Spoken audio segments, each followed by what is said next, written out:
Our next guest this morning knows what it's like to recover from a digital disaster. Andy Moss is with DriveSavers, a leader in data recovery, with St. Paul and even neighboring North St. Paul recently hit by a major digital incident. Andy's here to help us understand what really happens when ransomware strikes, how cities can respond, and why transparency matters in protecting the public trust. Good morning, Andy. And for those who may not follow the tech world closely, can you explain for us what happened in St. Paul and why we are calling it a digital incident rather than just jumping straight to the term cyber attack? Good morning. Good morning, Freddie, and thank you for having me today. It's our pleasure. Beautiful Monday morning here. So, first of all, I'm Andy Moss and live here in Minnesota, resident, and I have worked in data recovery services for over 10 years, 12 years now, I guess, and in the world of digital forensics and incident response for the last 4 or 5.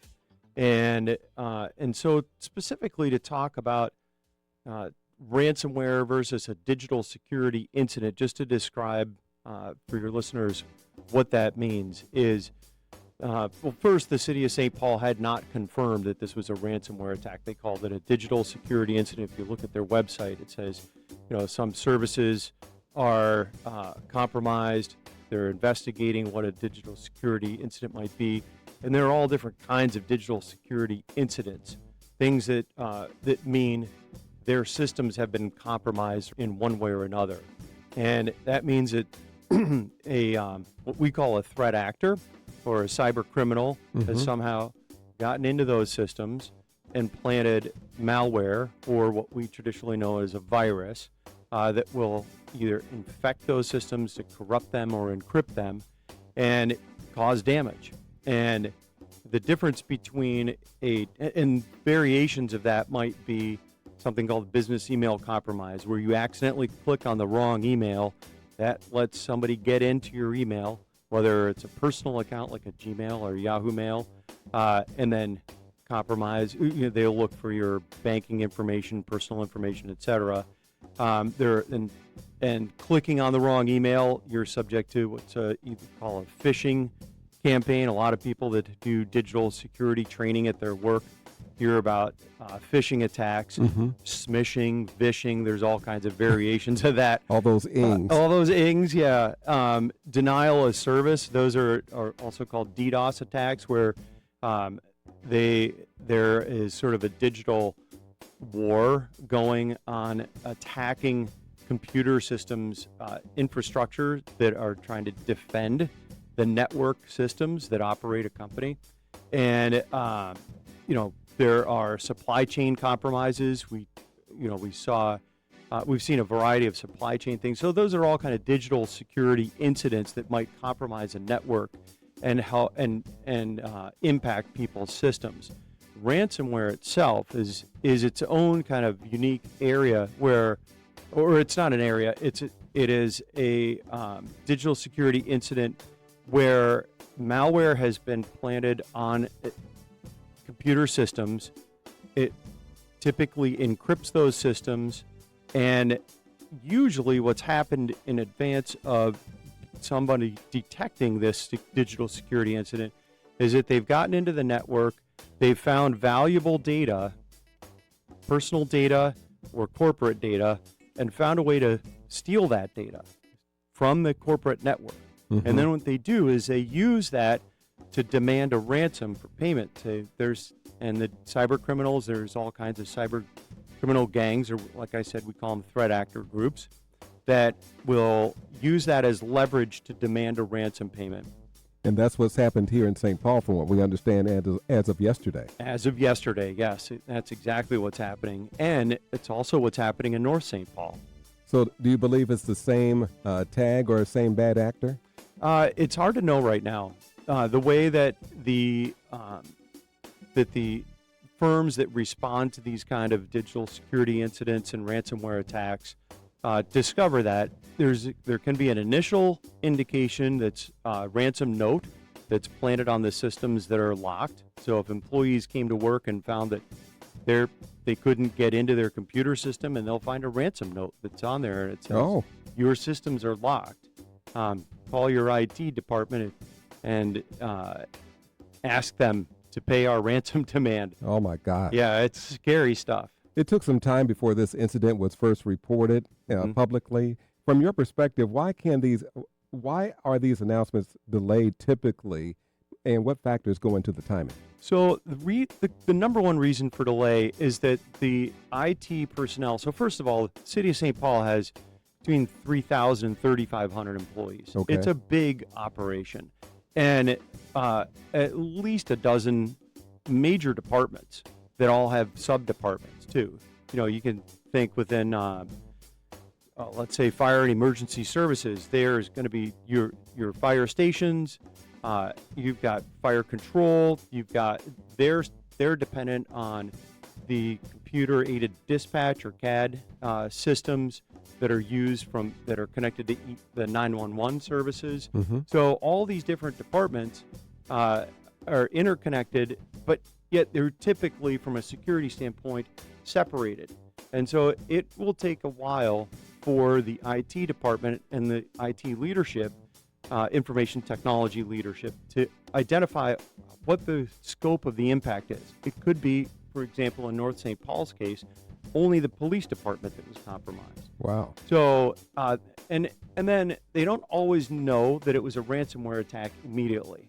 So, and sometimes the last reason for delaying it a little bit is if you do know immediately, you don't always want to recognize that immediately, because you want to understand if you have the ability to recover, which may help you prevent paying a ransom demand. That makes a lot of sense. We're talking with Andy Moss. He is an expert when it comes to digital forensics, I should say. He works with DriveSavers. And I'm wondering, I noticed that the employees were invited to come to River Center over the weekend and get new passwords, in some cases new equipment and all the rest of it. Talk about the leadership, like the mayor's office the role they play during an event like this, behind the scenes and in public communication. Sure. Well, first of all, the mayor's office has done a great job of being transparent about the event and sharing what information is necessary to share and important to share at that moment in time, and then keeping people apprised of their progress on this event as they understand the scope and magnitude and the impacts. So, and it's their job really to not just inform the city employees, but the surrounding community, so that the general public understands a ransomware attack that may impact certain departments within the city is not something that your average resident of the city of St. Paul needs to worry about. It doesn't mean that all of a sudden they're going to be locked out of their email and then have to pay a ransom to some cyber criminal either. So even if I'm paying a light bill or a water bill, even though I'm connected to the city that way, so to speak, that's not a threat to me. It's not a threat to you, no. But what they do, though, is there are certain services like that are currently suspended. So utility bill or water bills is a perfect example. And I don't think anybody's all that upset about having to delay their payment for their water bill in the summertime. I'd rather wait on the utility bill for paying for the air conditioning because it's so hot and humid. But yes, but no, they will shut those systems down.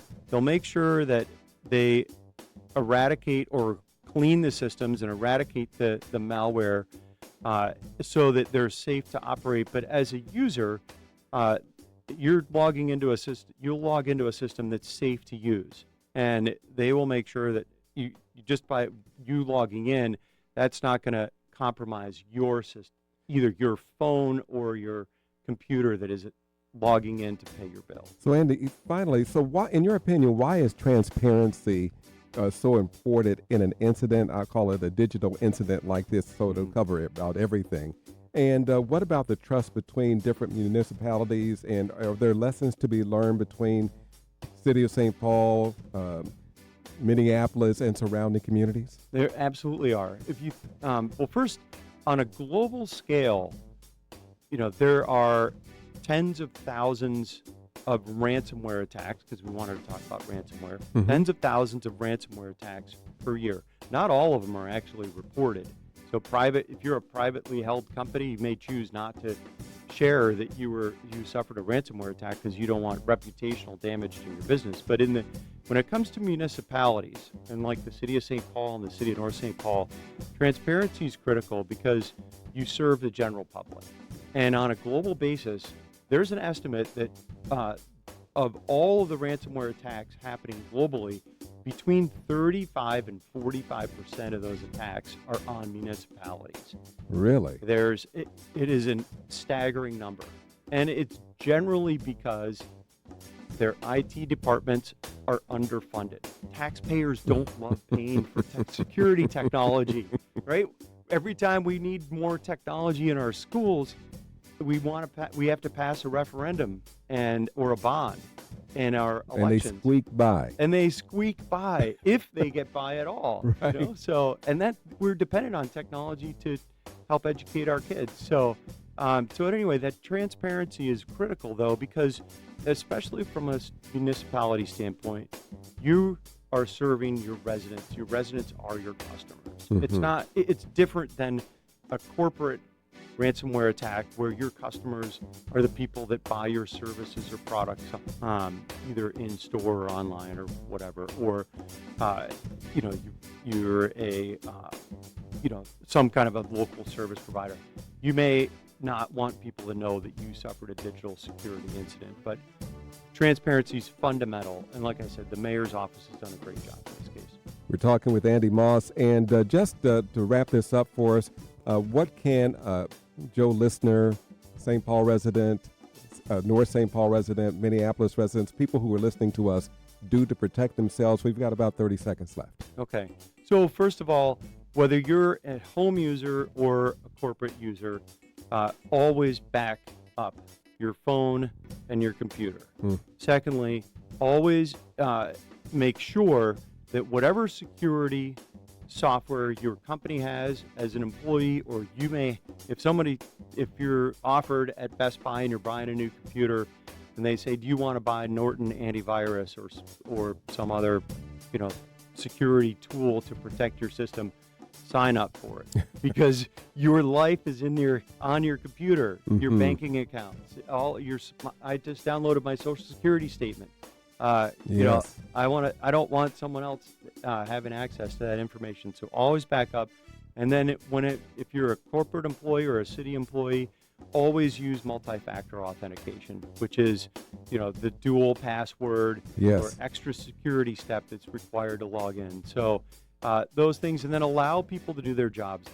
Both cities have hired law firms and what are called digital forensics and incident response companies to do their job. They will collect the data that says what happened. They'll eliminate the vulnerabilities in the future, and they will protect people's privacy. So those are the recommendations that I have today. How can we find out more about DriveSavers? Oh, well, DriveSavers.com. We've been in business 40 years, since 1985, helping recover, specifically in ransomware cases, data that's been deleted or corrupted that's not available through your standard backup and recovery methods. So you can find us online. Thank you so much for being with us this morning, Andy. And besides scaring the heck out of us, you've given us an enlightenment on what's going on in the cities. Thank you so much. Thank you, Freddie. It's our pleasure.